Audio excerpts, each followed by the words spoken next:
Morning. It's Thursday morning again, and this morning I'm chatting to Vanita. Good morning, Vanita. How are you? Good, good morning, Jan. Good morning, everybody. I'm good. I'm good on this cold morning. I think it's 9.5 degrees outside. Oh, it's a lovely morning then. So Yeah, I think we'll have sun, which is good. Yeah. yeah, I think it's going to be sunny today as well. I saw yesterday when I saw the when last night when I went out, I saw there was no clouds. So I thought it's going to be a chilly one this morning. So Yeah, yeah, mm. The absolutely. short weeks are catching me. Eh? It's Oh, everything you gets lose a Monday, condensed you into lose the 4 rest of the days. month. Yeah, I know. It's like, you know what? Yesterday was hump day, but seriously, everything gets condensed into 4 days, and then Oh everybody's yeah. scrambling for everything. So yeah, so yeah, it is what it is. Yes. Well, what can we do? What can we do? Yeah. All right, the time has arrived when I think the most stupid decision, and sorry, that's my personal opinion, the most stupid decision on the immigration front was taken and it went through. That's right. And everybody says, like there's this whole big hoo-ha about Wood losing his position. But I heard this morning he's just stepped off the transport portfolio. But I think Okay. my feeling is he'll still probably stay on the immigration side because we've had three ministers in the last 6 years, Yeah. and it's so close to election, so most likely would stay. A lot of Mm. people say they like him. I personally think he's just saying the right things at the right time, but under his watch, absolutely. Most partners in the mid-skilled, if their main applicant is mid-skilled and not on the green list, for instance, like a diesel mechanic or whatever that may be, or electrician, those partners have lost their open work rights, Yeah. which is quite sad Mm. This because, comes in a time when New Zealand is in a dire need, and I'm going to say that in a dire need for people to work here. Now we're denying yes, 50% of those coming, and we say, well, you can't work here. well, you know what, Jan, common sense, the cost of living is really high. Mm. And you need two incomes to be able to survive. Oh, yeah. Now, the people that are getting those partner-based open work visas are the ones that are earning a high income or on the green list that have a pathway to residence, or and those roles on the green list, a lot of them pay quite good money.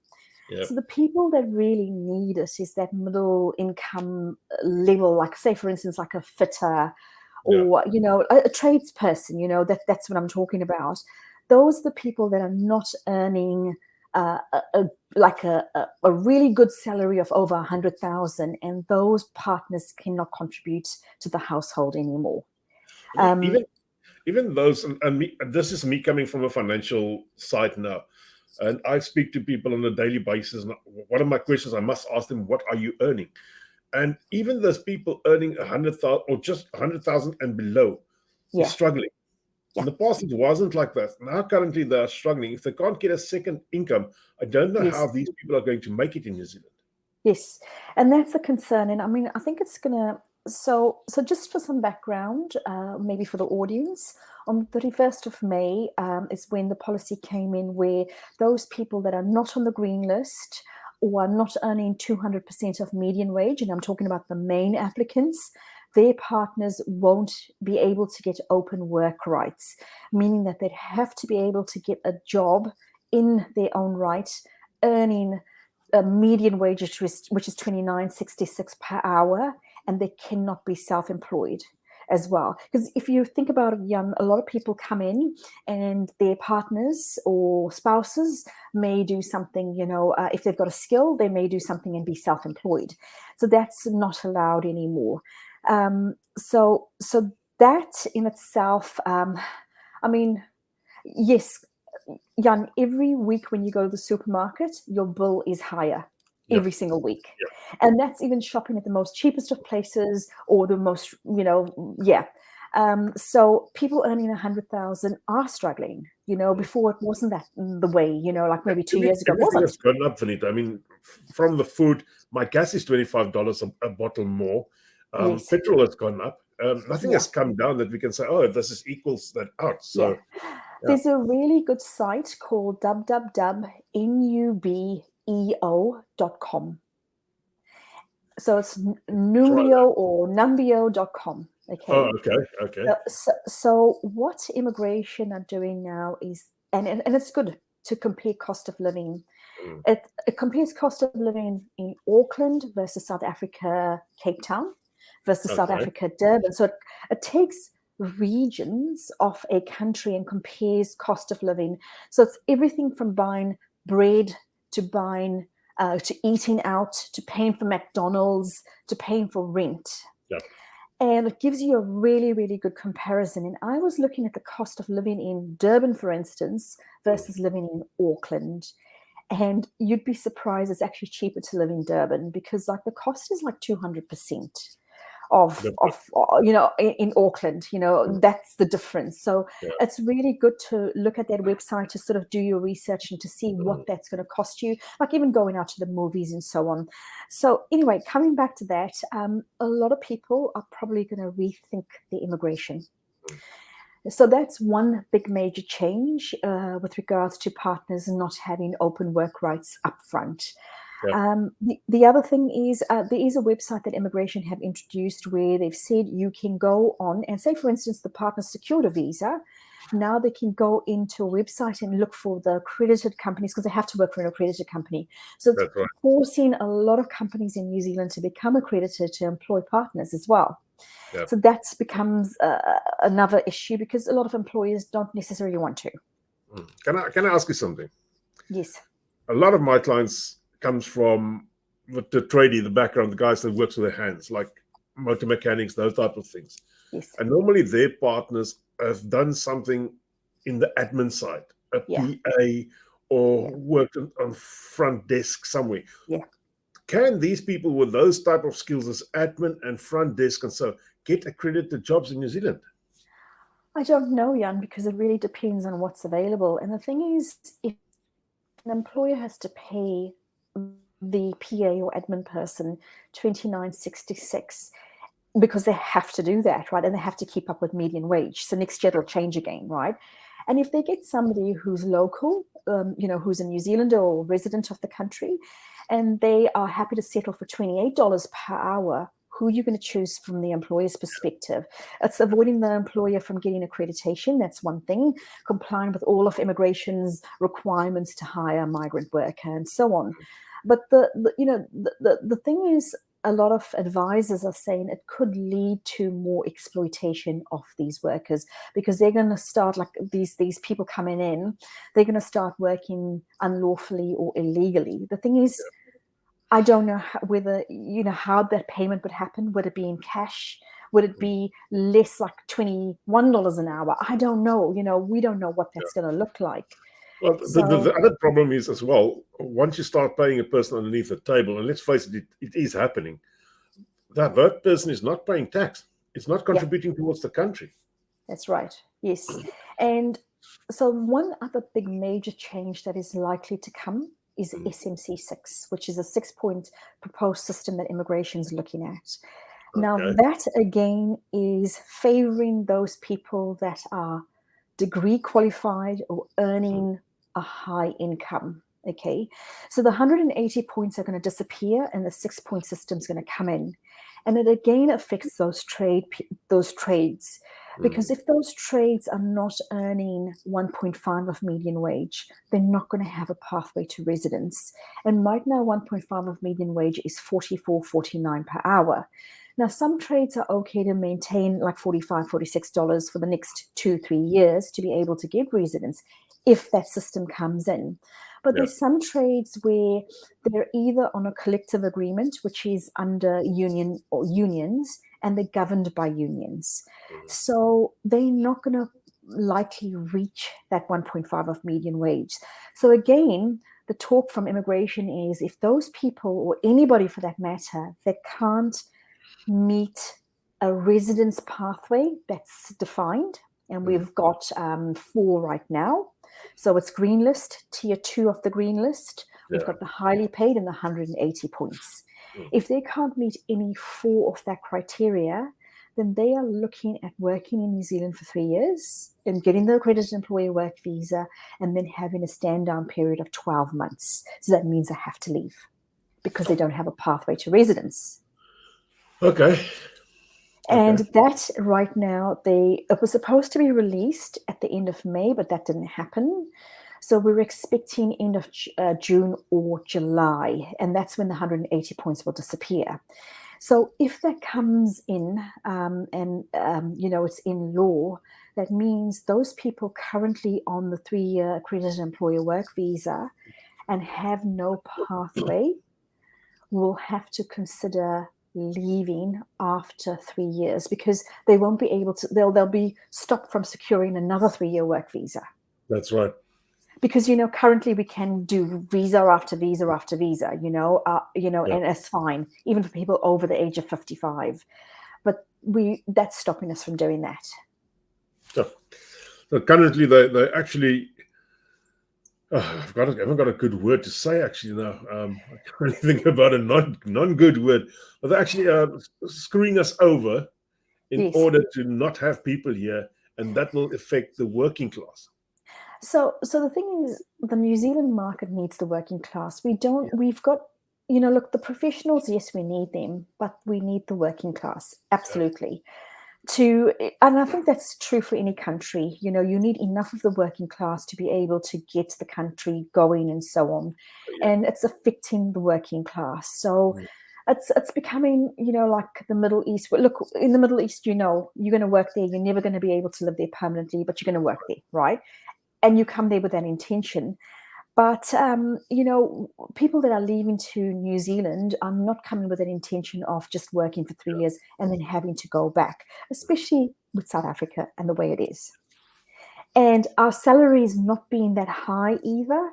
I would go to the Middle East and get tax-free money, make as much as I can for however long that I can, and then go back to South Africa, because it makes sense, right? Or retire in Canada or Or Australia. somewhere. Yeah, somewhere else. Yeah. Yeah.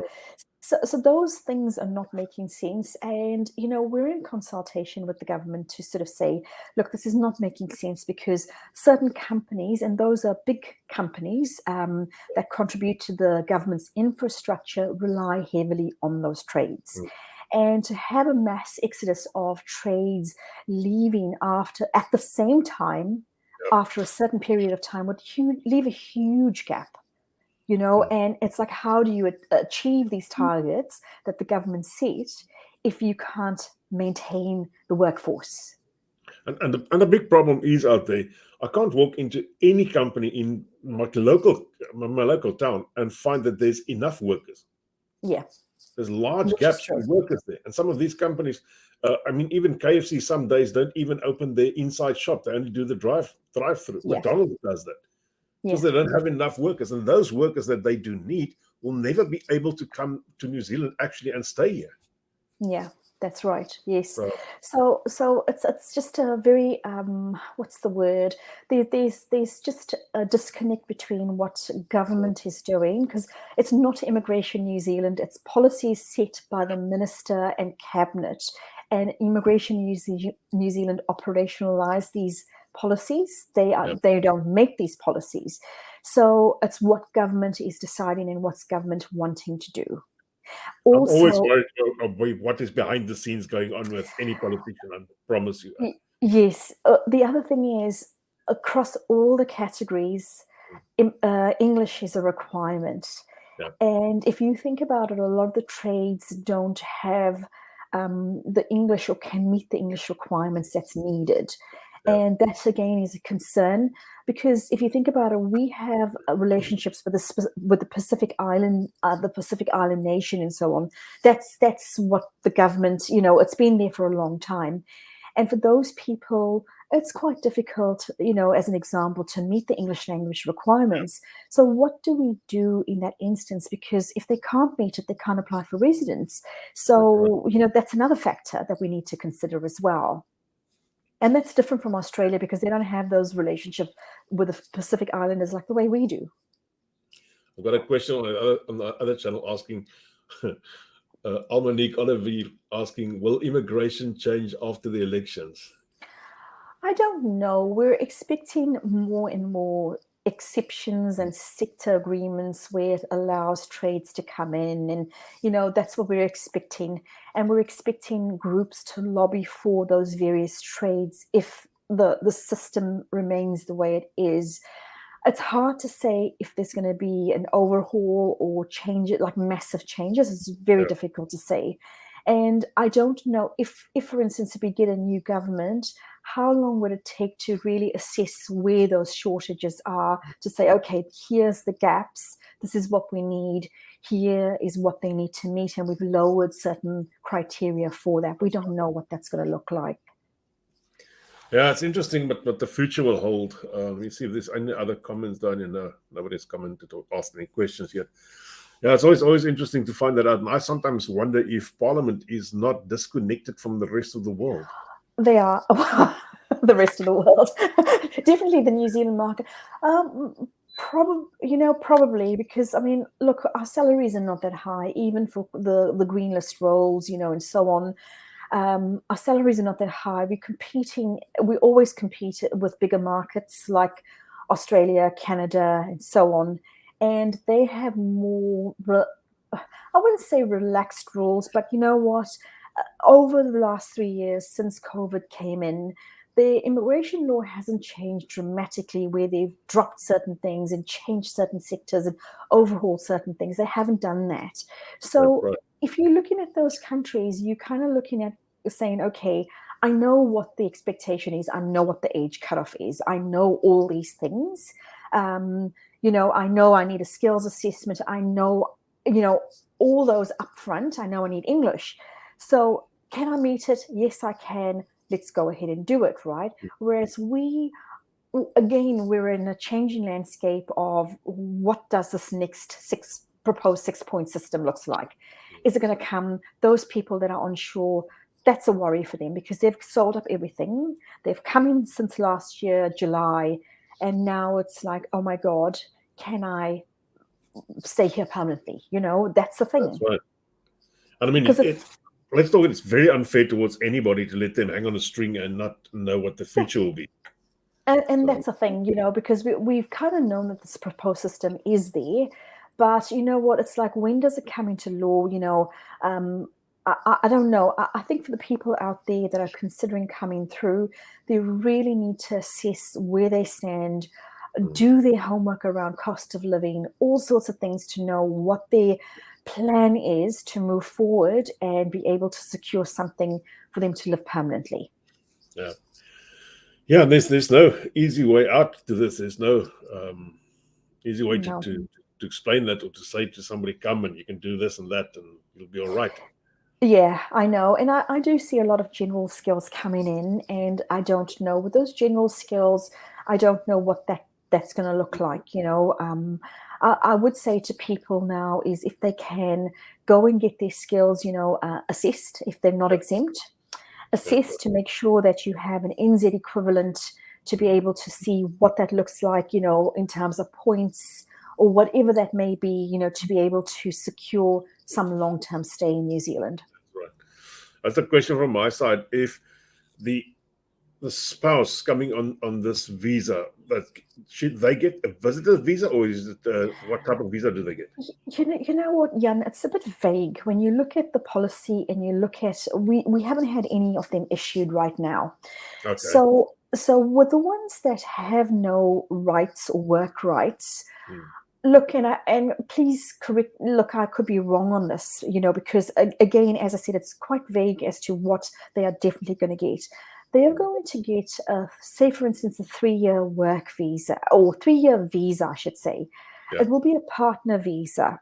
Now, I'm unclear as to whether they need to do a variation to get work rights if they secure a job with an accredited employer work visa, paying them the $29.66 per hour, or if they are able to secure a job on that on that partner visa with no work rights, do they need to not inform immigration of this? I mean, if you think about it, the reason why immigration and the minister has said this is that they cannot track what partners are doing. They cannot track where they're employed, if they're employed, if they're earning money, and so on. Yeah. And so the thinking is, they get a partner visa, and if they get or secure employment, they would need to do a variation to allow them to get work rights for that employer. So that means that that employer needs to make sure that they're accredited, and the other one is they are paying 29.66 or above to that partner. I mean, so that's the unclear bit, because when you look at it, it makes no sense. It's like, okay. What Yeah. worries me a bit I wonder is whether a woman wrote it. Sorry. Say that. what worries me a bit is on what type of visa they will come. Will they be able to get government health? They would come on a 3-year visa. Okay, so they will be able to get health. So any visa longer than 24 months would allow them to get public health care on that. So I would say yes, they would be able to, so long as the main applicant meets all the criteria of being able to support them. Just to let the audience know, the children are not affected. So long as you're earning the figures that you need to earn, the children can still go to school as domestic students. So they're fine in that regard. Somebody just saying on the other side, Arthur Viljoen saying, a friend of mine applied for the 2021 residency, got rejected because all of a sudden he wasn't on the skills shortage list anymore. Now he's in limbo, doesn't know if he has a way forward. It is a reality, because there are declines coming through for sure. And the thing is, if those people had gone on to the interim visa, the free interim visa, which the government allowed them, is 2021, that means that person has 21 days to leave the country, because they can't apply for any other visa to make themselves, to regularize themselves. So that's the one thing that could be for this person. If their current work visa is still going, then they could renew their current visa, with an accredited employer work visa, and carry on and find another pathway to residence. I'm sad we can't sit here this morning and work out a plan for these people and make life a bit better for them, but... Yeah, I think it's important that people look. I know there's a lot of people that are doing applications on their own, and they do say, look, it's easy enough to do it and so on. But, filling out a form is one thing. There's a lot of policy behind those forms. So that's where, an advisor or specialist comes in and knows exactly what needs to happen on that. Look, there are 2 types of advisors that are there, maybe more than 2. There's one that will give you a strategy on what to do going forward. And there's another one that will purely do just the transactional stuff. If you say to them, can you do my work visa or can you do my partner visa? They'll purely do that without giving you any other advice or information around what to think about going forward. So I think it's quite important to make sure your assessments are done and done correctly. Like, for instance, 180 points are still there. And if that's the pathway that you're looking at, you really need to know hand on heart that, look, I can get 40 points for my qualification because I know it's been assessed, or it's exempt from an assessment and it's recognized, right? I 100% know that I'm settling outside of Auckland, I can get those points and I can put an expression of interest now, rather than a month's time or 2 months' time, because in 2 months' time, that 6-point system is likely to come in and the 180 points is pulled out from under you. I got a question for you. Monique Oliver asking, when will the 2021 residency visas be completed? Look, immigration have said that they're aiming for, I think it's end of June or July, right? Next year. This year. That's a target, not next year. But yes, there are still some that are still hanging, hanging and waiting to be processed and so on. And they are processing them, they definitely are processing them. It's just a matter of waiting. And the thing is, if it's under assessment or whatever that may be, it's a matter of waiting for a case officer to do the final checks. It's really hard to say. And look, if you call the contact center, they will just tell you, look, it's under assessment since whichever date, and I can't give you any further information. It is unfortunate, and I know these people have been waiting and waiting, but I can't really give you any other information around it. Is there a They are being shortage? processed. Sorry? Is there a shortage of immigration officers? Look, if you think about it logically, as they're coming to the end of this, those case officers may be moved now to other applications and Yeah. so on. There was a shortage at one time, and then they put in more staff and trained more staff to get these processed. So, look, I don't think there's a shortage. There's still people or case officers that are processing it. Yeah. It's all about a matter of time. And I know that there has been especially on some of the Facebook groups, saying that these are the problematic ones that are being, are hanging around and so on. Not all of them are problematic. Yeah. So, look, I've got 2 left, and I can say to you that I know that they are not problematic. It's just a matter of getting a case officer, and that's what it is. Yeah. So, yeah, look, I mean, speak to your advisor. I know people are worried and going, oh, mine it's problematic and that's why it's hanging. That's not the case. It's not the case. Yeah. Could be something totally different, like somebody doesn't have enough workers. It could be that last tick in the box, to be honest. That means it's approved, and it's just unfortunately just sitting there. Yeah. Hey, it's sad. All right. Any wise words? We've got 3 minutes left. I don't know. To the audience out there, things are changing. Look, the minister said to us he's not going to have a lot of changes compared to the last 2.5 years where we've had so many changes. We are seeing the working for an employer and employers.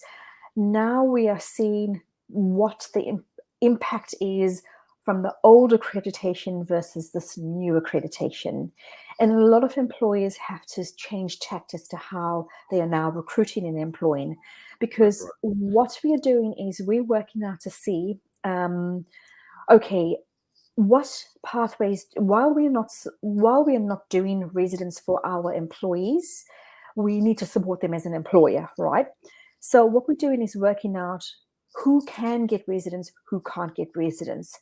What does it look like in terms of asking for skills when we are placing ads on Seek, for instance? Do they need to have an NZQA level already assessed? Or do they need occupational registration already granted before we recruit? And so then if we are asking for the right things, we know that those people are going to have pathways to residence. So we are changing the way we are recruiting now, and you'll find a lot of employers doing that. Yeah. So let's see, this is Diane Redling. I was just saying, permanent residency. I need to come back to South Africa to do courses to meet the expectations of NZ levels, as NZ only give courses to citizens. Will my permanent residency application be rejected because I had to come back to South Africa to educate myself further? So the person is on permanent residence, I'm presuming, not residence. Because there's a difference, because residence visas expire in terms of travel conditions, they expire after 2 years. And that's the reason why you have to apply for permanent residence. That's right. Now, if you don't leave the country, you can remain on residence right up to citizenship, and that's fine. Okay. But with residence, you have to show commitment to the country for 6 months in each of those 2 years before you are eligible for permanent residence. Per year. So for the 2 years, right? So you've got to be in New Zealand for 6 months. In each of those 2 years before you apply for permanent residence. If this person has permanent residence, and so that means she has no restrictions whatsoever on her, if she goes through and does courses in South Africa, that should not impact anything whatsoever. It just means that your time to citizenship may be longer because you have to be in the country for 5 years for citizenship. Yeah. I'm currently on a residency. Expires in July next year. Well, that's where you need to consider, if you're planning to go to South Africa, you will affect your residence pretty much, because the 6 months is taken anytime in the first year, anytime 6 months, but in the second year, it's the last 6 months before you apply for permanent residence. So you've got to be in here the last 6 months. Yes, it's the last 6 months before you apply for permanent residence. Yeah. So if you're on residence and if you're planning to go to South Africa, you could potentially lose your residence visa may have to apply for a subsequent residence visa, and immigration will ask, what's the reasons for that? I don't understand, though. Okay, but anyway, it's to do with qualifications. It's not to do with anything else. Upskilling, but I wonder if you can't upskill over the internet, or I mean, everything is done. There are online courses, but I think in some cases, I think education facilities are saying you need to hold a resident visa for 3 years. That's what it is. And I think that's where it's possible that she doesn't meet the 3 years, and that's why she's considering that. So, yeah. But at least she's got a resident. That's a big thing. Exactly. So, that's a leap already ahead of the rest. All right. Our time has come and gone. Thank you for having me. Thanks for chatting to us this morning and getting all these difficult questions. But yeah. All right. I'll just pop us out and then I'll talk to you later. All right. Goodbye. Okay. Thanks. That was Vanita. If you need anything done on the immigration side, it's better to have a registered immigration advisor looking after you than trying it yourself. I can prove you wrong if you say you're going to do it yourself and still survive. I used an immigration lawyer when we arrived in New Zealand, and that's probably the reason why I'm still here. Okay, guys and girls, until next week, same time, same place. See you there.